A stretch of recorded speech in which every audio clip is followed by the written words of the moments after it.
One after another, after another, after another, the wounded arrive in Misrata's port to be carried gingerly on a ship bound for safer ground in Benghazi. Some are fighters, others civilians, all in grave condition. 27-year-old Dr. Nabil Masrati is overwhelmed. His case was bombed at his home. Explosion had happened to upper and lower limbs. Amputated both lower limbs above and below the knee. One of them above and the other is below the knee. I will show it to you. Amputation below the knee and amputation above the knee. Okay? Upper limbs also crushed. Amputation of the ring and the little finger. And left side amputation of the whole hand. This case, wounded while cooking, doesn't want his face to appear on television because his mother doesn't know how badly he was hurt. Misrata is surrounded by Gaddafi's forces on three sides. The only route of escape is the sea. Some of the wounded were so badly injured they had to be turned back. Doctors feared they wouldn't survive the journey. The city has been under attack for nearly 2 months, and increasingly it's the civilian population that's paying the highest price. The United Nations Security Council Resolution 1973 talked about protecting civilians. Do you think civilians are being protected? They are not protected. Not protected at all. Every day bombing. Today, more than 20 cases in one hospital. No, more than 20 death cases in one hospital.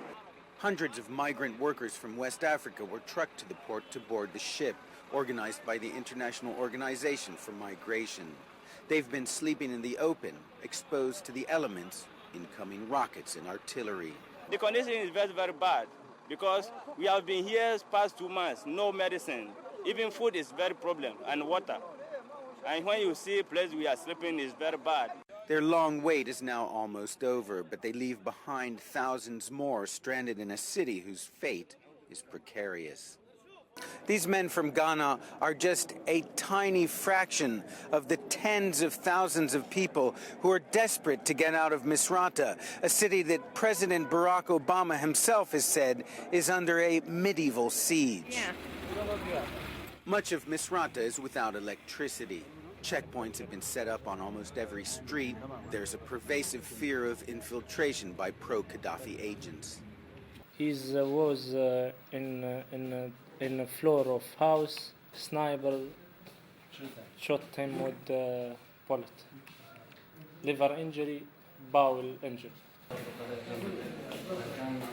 At the Qasr Ahmed clinic near the port, all the wounded are civilians. The doctors here struggle to get by with barely the basics, says Dr. Ali Ramadan. Unfortunately, he says, we're suffering from a shortage of medicine and equipment and anesthetics, and we're short of medicine for diabetes and high blood pressure. Nearby, a school has been converted into a shelter for families driven from their homes by the fighting. Malika from Morocco fled her apartment in a hurry. We left, she says, because there was shooting. Tanks and snipers were firing around our house. Sudanese accountant Al-Radi Abdullah abandoned his home after it was hit by a missile. No, I want to leave Libya by enemy. By enemy? Yeah, enemies want to go. Back on board the ship and on the way to Benghazi, hundreds of African workers sleep wherever they can find space. There may not be many more such rescue missions, warns Jeremy Haslam of the International Organization for Migration. We are definitely doing one more.